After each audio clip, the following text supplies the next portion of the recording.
Hello friend, welcome to my YouTube channel. कैसे आप सभी? आई होप जहाँ होंगे स्वस्थ होंगे और अच्छे होंगे। मैं अनिकेत मिश्रा अपने यूट्यूब चैनल में सभी का स्वागत करता हूँ।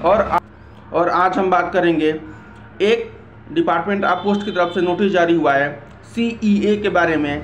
जी हाँ, ये CEA है क्या और इसका मतलब GDS एम्प्लॉय से क्या है या सभी सेंट्रल एम्प्लॉयमेंट से क्या है। तो कुछ दिन पहले एक नोटिस निकल के आई थी, उसके बारे में आप सभी को बताना चाहता हूँ कि ये जो CEA क्या है। उसके पहले जितने भी मेरे साथी और दर्शक हैं, प्लीज़ ये कृपया वीडियो को स्किप ना करें, क्योंकि स्किप कर देंगे तो शायद आपको समझ में नहीं आ पाएगा कि मैं कहना क्या चाहता हूँ। तो आइए शुरू करते हैं। तो डिपार्टमेंट ऑफ पोस्ट की तरफ से एक लेटर जारी हुआ है CEA का। अब ये CEA है क्या? तो चिल्ड्रन एजुकेशन अलाउंस, मतलब बाल शिक्षा भत्ता। अब बाल शिक्षा भत्ता के बारे में बहुत से लोग नहीं जानते होंगे, इतना मुझे पता है, क्योंकि चिल्ड्रंस एजुकेशन अलाउंस जो है सरकार ने देना शुरू कर दिया है। जितने भी सेंट्रल एम्प्लॉयमेंट हैं उनके फैमिली या उनके जो बच्चे हैं, जो लोग मैरिड हैं और जिनके 1 या 2 बच्चे हैं, उनको चिल्ड्रंस एजुकेशन अलाउंस सरकार प्रोवाइड कर रही है। तो इसके बारे में आज हम बात करेंगे और बात करेंगे कि क्या प्रोसेस है इसका, कैसे फॉर्म को फिल करना है, इस फॉर्म को कहाँ सबमिट करना है। तो सारा डिटेल लेकर आया हूँ और यह वीडियो बहुत इंपॉर्टेंट होने वाला है सभी के लिए, क्योंकि कभी ना कभी सभी को इस फॉर्म की ज़रूरत पड़ सकती है। और एक तरह से सरकार के द्वारा ये सही कदम उठाया गया है मेरे अनुसार, क्योंकि चिल्ड्रंस एजुकेशन अलाउंस जो है वो बच्चों के एजुकेशन के लिए बहुत एक सही डिसीजन लिया गया है सरकार की तरफ से, क्योंकि इसमें कुछ ना कुछ गार्जियन को हेल्प हो जाएगा और उनके लड़कों को सही एजुकेशन की व्यवस्था दी जा सकती है। तो आइए हम, और मैं रिपोर्ट आपको नोटिस दिखा दूँ। सबसे पहले ये अभी कुछ दिन पहले का है, ये लगभग 2 अप्रैल का है। तो मैं वीडियो इस पर नहीं बना पाया था, जब मैं सोचा कि शायद इसको ज़रूरत है, आप सभी को नॉलेज रखना बहुत ज़रूरी है। तो मैं शुरू कर रहा हूँ और आप लोग ध्यान से सुनिएगा। तो ये क्रमिक एवं प्रशिक्षण विभाग ने केंद्र सरकार के कर्मचारियों के लिए लागू विभिन्न भत्तों पर समय समय पर विभिन्न निर्देश जारी किए हैं। मार्गदर्शन और बेहतर समझ के लिए इन निर्देशन के अनुसार निम्नलिखित पैराग्राफ में सम्मिलित किया गया है। पहला है बाल शिक्षा भत्ता CEA, मतलब चिल्ड्रंस एजुकेशन अलाउंस। 7वें CPC की सिफारिश को लागू करने के लिए सरकार द्वारा लिए गए निर्णय के परिणाम स्वरूप इस विभाग ने एक OM नंबर 270/01/2017 में जारी किया था। दिनांक 17/7/2018 में CEA का मुख्य विशेषता। CEA एक हॉस्टल सब्सिडी का दावा में 2 सबसे बड़े जीवित बच्चों के लिए किया जा सकता है। देखिए, सरकार ने कुछ दिन पहले एक बात भी बोली थी कि जिनके घर में 2 से ज़्यादा बच्चे रहेंगे, सरकार उनके यहाँ सुविधा प्रदान नहीं करेगी। और इसमें नोटिस में भी ये जाहिर किया गया है कि अगर आप जितने भी सेंट्रल एम्प्लॉयमेंट है जो केंद्र के अधीन आते हैं, अगर उनके 2 बच्चे हैं तभी ये CEA जो है चिल्ड्रंस एजुकेशन अलाउंस वो प्रोवाइड कर पाएगी सरकार। अन्यथा अगर 2 से अधिक बच्चे होने पे सरकार आपको कुछ सुविधा नहीं देगी।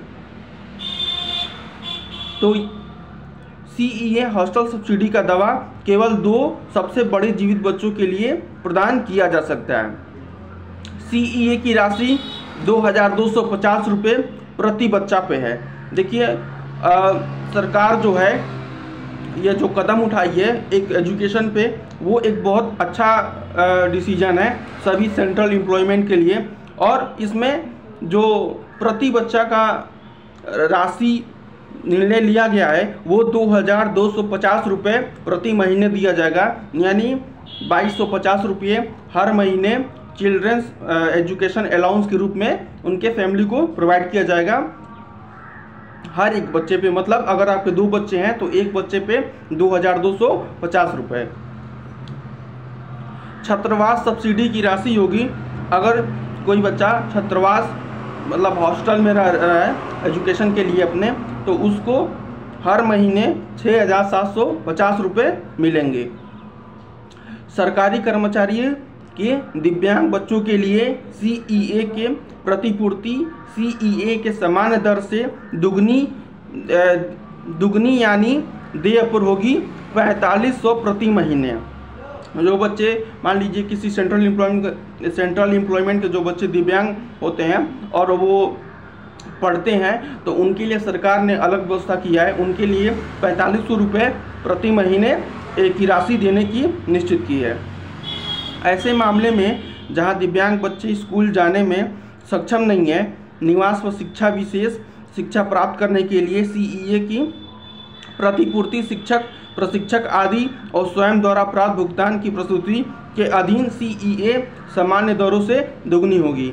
अब जाहिर सी बात है कि जो असमर्थ हैं, नहीं जा सकते हैं, उनके लिए सरकार उनके आवास निवास पे ही शिक्षा का व्यवस्था करेगी और उनको प्रति महीने 4500 लगभग 5000 रुपये के करीब उनको राशि भुगतान करेगी हर महीने। केंद्र सरकार के कर्मचारियों के द्वारा अपने निवास पर अपने बच्चों की शिक्षा का लाभ उठाने का प्रमाणपत्र मिलेगा। देखिए, केंद्र सरकार के जो कर्मचारी हैं उनके द्वारा अपने निवास पे ही बच्चों को हर एक सुविधा प्रोवाइड की जाएगी। और एक सरकार या जो केंद्र सरकार द्वारा ये जो पहल उठाया गया है, यह जितने भी हमारे सेंट्रल एम्प्लॉयमेंट है उनके और उनके परिवार के लिए एक बहुत गुड न्यूज है और बहुत अधिक जो है सहायता प्रदान किया जाएगा। क्योंकि अगर आपके घर में अगर 2 लड़के हैं तो लगभग मान के चलिए कि 4500 से अधिक रुपए आपके हर महीने में बच्चों की पढ़ाई के लिए केंद्र सरकार खुद व्यवस्था कर रही है। आपको कुछ करने की जरूरत नहीं है। और अभी महंगाई के समय में भी अगर हर महीने 4500 रुपये सरकार दे रही है तो आप अपने एक बच्चे को सामान्य तौर पे एक अच्छी शिक्षा दे सकते हैं। किसी भी कॉन्वेंट स्कूल या किसी भी अच्छे स्कूल में एडमिशन करा सकते हैं। यह जो कदम है वो केंद्र सरकार द्वारा उठाया गया है अपने सेंट्रल एम्प्लॉयमेंट और उनके फैमिली के लिए। हर बार संशोधित वेतन संरचना पर DA 50% बढ़ने पर CEA की दर 25% बढ़ाई जाएगी। देखिए, साल में 2 बार DA बढ़ता है सेंट्रल एम्प्लॉयमेंट का, तो जब 50% DA बढ़ता है तो उसमें 25% जो है CEA का भी दर बढ़ाया जाएगा। मतलब मान लीजिए कि अभी हमें 2250 रुपये मिल रहा है और 6 महीने बाद DA जितना परसेंट बढ़ेगा उसका 25% जो है वो CEA मतलब चिल्ड्रंस एजुकेशन अलाउंस को भी मिलेगा। यानी हर साल कुछ ना कुछ बढ़कर पैसा मिलता रहेगा और यह एक बहुत अच्छा पहल चलाया गया है केंद्र सरकार के तरफ से। CEA और हॉस्टल सब्सिडी कक्षा 1 से लेकर 12वीं के अनुसार 3 कक्षाओं से पहले पढ़ने वाले बच्चों के संबंध में स्वीकार है। देखिए, सरकार यहाँ क्या कहना चाहती है कि CEA और हॉस्टल सब्सिडी कक्षा 1 से लेकर 12वीं तक अनुसार 3 कक्षाओं से पहले पढ़ाने वाला बच्चा के संबंध में स्वीकार है। यानी कह सकते हैं कि आप 1 से लेकर 12वीं तक जो भी बच्चे जो पढ़ सकते हैं उनके लिए सरकार द्वारा ये कदम उठाया जा रहा है। और आप लोग कमेंट करिएगा कि ये क्या इसमें कुछ संशोधन करना चाहिए या एक सरकार की तरफ से बहुत अच्छी पहल है। और कहीं ना कहीं देखिए, अगर ये चीज़ें देखिए, मैं जिस विभाग में हूँ पोस्ट ऑफिस में, वहाँ कुछ कर्मचारी जो हैं इस फॉर्म को भर भी चुके हैं और सबमिट भी कर चुके हैं और कुछ कर्मचारियों को इस योजना का लाभ मिलना शुरू हो गया है। मैं पोस्ट ऑफिस विभाग की बात कर रहा हूँ। मैं जिस विभाग में कार्यरत हूँ उसमें हमारे सहपाठी जो बड़े हैं, हमारे जो सीनियर हैं, उनके जो बच्चे हैं, तो CEA का फॉर्म जो है वो कुछ महीने पहले उन्होंने फिल किया था, सबमिट किया था और सबमिट होगा आपके हेड ऑफिस पे। जहां आपका हेड ऑफिस है वहां CEA का फॉर्म एकदम नॉर्मल फॉर्म है। उसमें बस ये फिल करना है कि पर्सनली आपकी जो फैमिली है, आपके कितने बच्चे हैं, आप और आपके भाई, टोटल पर्सनल फैमिली जो होती है उसका फॉर्म सबमिट करके और आपको हेड ऑफिस जमा करना होता है। तो जिन हमारे भाई जो जीडीएस एम्प्लॉयमेंट है, जो अभी तक इस योजना से वंचित है या इस योजना के बारे में उनको अभी कुछ पता ही नहीं है, तो CEA का फॉर्म ले ले। कैपिटल CEA का फॉर्म आता है। आप अपने हेड ऑफिस जाइए, संपर्क करिए, हेड ऑफिस जाके संपर्क करिए, फॉर्म को लीजिए, फॉर्म को सबमिट करिए और अपने इंस्पेक्टर SSP से मिलिए और उनके द्वारा ये फॉर्म सबमिट कराइए, ताकि आपको आने वाले दिनों में कुछ एजुकेशन से आपको लाभ मिल सके, आप अपने बच्चों को अच्छी शिक्षा का व्यवस्था दे सके और आपके बच्चों का भविष्य उज्जवल हो सके। तो ये था आज का मेन मुद्दा और ये बहुत अच्छी पहल चलाया जा रहा है केंद्र सरकार के द्वारा, और कहीं ना कहीं इसमें आने वाले सभी सेंट्रल एम्प्लॉयमेंट और उनके फैमिली को बहुत सारे फ़ायदे होने वाले हैं।